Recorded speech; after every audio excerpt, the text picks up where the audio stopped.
दफा का जिक्र है कि एक नौजवान औरत थी जिसने ख्वाब देखा। इसने एक ऐसी दुनिया का ख्वाब देखा जहां सबके साथ इंसाफ और इहतराम के साथ सलूक किया जाए।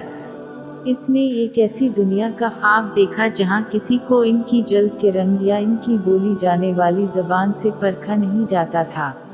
इस नौजवान औरत ने अपना नाम दी ड्रीमर रखा। वो इस ख्वाब को हकीकत बनाने के लिए निकली और इसने अपनी बरादरी से शुरुआत की। इसने अपने लोगों को मुसावात और मेहरबानी की कदर सिखाई और ने इन्हें दिखाया कि इस तअस्सुब और नफरत पर काबू पाना मुमकिन है जो इन्हें सदियों से तकसीम कर रही है।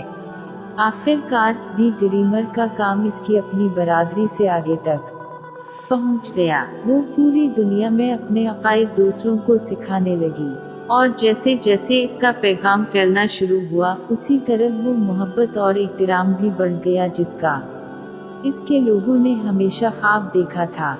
ये दी ड्रीमर और इसके ख्वाब की कहानी है और ये एक ऐसी कहानी है जिसे कभी फरामोश नहीं किया जाएगा। मेरे साथ शामिल होने का शुक्रिया और मुझे उम्मीद है कि आप कहानी से लतीफ अंदोज़ होंगे।